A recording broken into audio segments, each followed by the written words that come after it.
Selamat pagi, siang, sore. Perkenalkan, nama saya Laudra Rachel Caroline dari kelas KH02.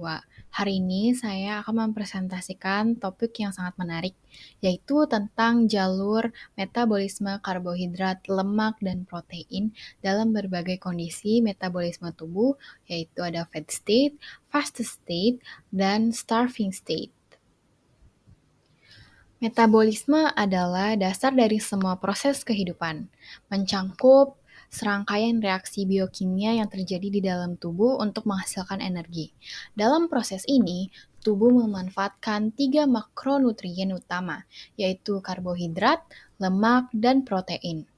Dengan memahami bagaimana tubuh kita memproses dan menyimpan energi, kita bisa lebih sadar akan pentingnya pola makan yang seimbang dan dampaknya yang terhadap kesehatan tubuh. Apa sih metabolisme itu? Pertama, mari kita pahami apa yang dimaksud dengan metabolisme. Secara sederhana, metabolisme adalah rangkaian reaksi kimia dalam tubuh yang berfungsi untuk menghasilkan energi yang kita perlukan untuk menjalani aktivitas sehari-hari. Energi ini bersumber dari makanan yang kita konsumsi, terutama dari 3 makronutrien utama, yaitu karbohidrat, biasanya menjadi sumber energi utama. Lalu yang kedua ada lemak, berperan sebagai cadangan energi jangka panjang. Yang ketiga protein, bukan sumber energi utama tetapi digunakan dalam kondisi tertentu. Tubuh manusia berada dalam 3 kondisi utama metabolisme, yaitu feed state, kondisi setelah makan ketika tubuh menyerap dan menyimpan energi. Yang selanjutnya ada fasted state, kondisi saat puasa, ketika tubuh mulai menggunakan cadangan energinya. Yang terakhir ada yang ketiga ada starving state, kondisi kelaparan ketika tubuh sudah kehabisan cadangan energi dan mulai memanfaatkan sumber alternatif seperti protein dari otot. Jalur metabolisme karbohidrat. Mari kita mulai dengan jalur metabolisme karbohidrat. Karbohidrat adalah sumber energi utama yang langsung digunakan oleh tubuh. Setelah kita mengonsumsi makanan yang kaya akan karbohidrat, tubuh mengolahnya melalui beberapa proses utama, yaitu yang pertama adalah glikolisis. Dalam proses ini, glukosa dipecah menjadi asam pirufat. Proses ini terjadi di sitoplasma dan menghasilkan ATP, yang merupakan energi cepat tetapi jumlahnya terbatas. Yang kedua, ada glikogenesis. Ketika glukosa dalam darah berlebihan, tubuh akan menyimpan sebagai glikogen. Glikogen ini disimpan di hati dan otot sebagai cadangan energi. Yang ketiga, ada jalur pentosa fosfat.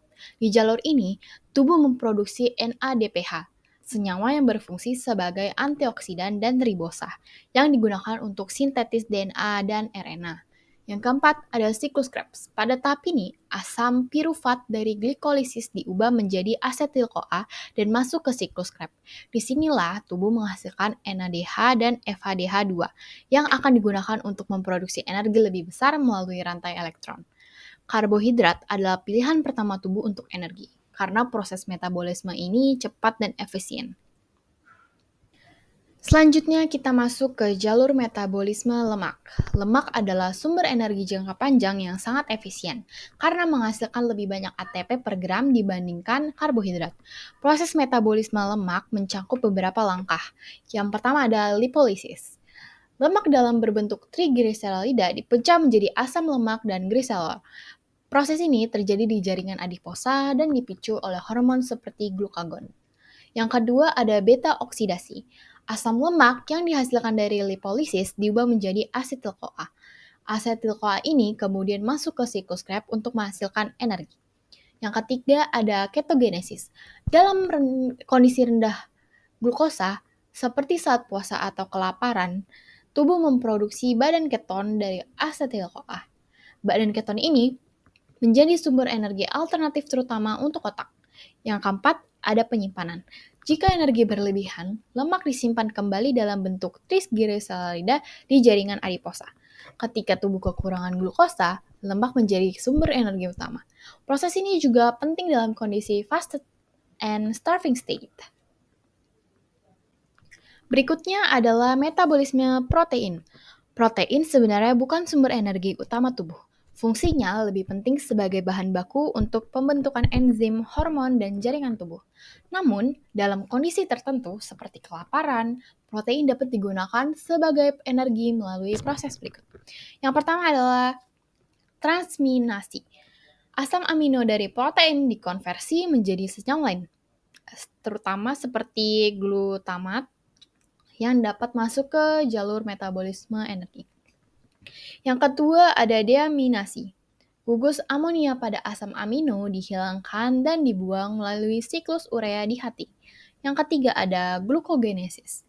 Dalam kondisi puasa, tubuh menggunakan asam amino untuk membentuk glukosa baru. Proses ini sering terjadi di hati dan menjadi penting untuk menjaga kadar glukosa darah. Yang keempat ada proteolisis. Jika cadangan karbohidrat dan lemak habis, tubuh memecah protein otot untuk energi. Proses ini lebih sering terjadi dalam kondisi starving state ketika tubuh tidak memiliki sumber energi lain. Bersama siklus Krebs dan rantai elektron. Siklus Krebs adalah pusat metabolisme semua makronutrien asetil-CoA yang dihasilkan dari karbohidrat, lemak, atau protein, diubah menjadi NADH dan FADH2. Kedua senyawa ini mentransfer elektron di rantai transport elektron di mitokondria untuk menghasilkan ATP, yaitu energi yang dibutuhkan tubuh. Kondisi metabolisme, fat state, atau kondisi pasca makan. Kadar glukosa dan insulin meningkat, energi dari makanan langsung digunakan atau disimpan sebagai glikogen dan lemak. Proses utamanya ini ada glikolisis, glikogenesis, dan sintetis lemak. Selanjutnya ada fast state, di mana kondisi puasa. Kadar glukagon meningkat, tubuh mulai menggunakan cadangan energi. Dan proses utamanya ada glikogenolysis, pemecahan glikogen menjadi glukosa, lipolisis, pemecahan lemak, dan gluconeogenesis, produksi glukosa baru dari asam amino. Yang selanjutnya adalah starving state, di mana kondisi kelaparan, tubuh kehabisan glikogen dan mulai bergantung pada lemak dan protein. Produksi badan keton meningkat untuk memenuhi kebutuhan otak. Proses utamanya adalah ketogenesis dan proteolisis. Pada kondisi starving, tubuh memprioritaskan penggunaan lemak sebagai sumber energi untuk mengurangi pemecahan protein otot. Namun, jika kelaparan berlanjut, kerusakan otot tidak dapat dihindari lagi. Selanjutnya adalah gangguan metabolik.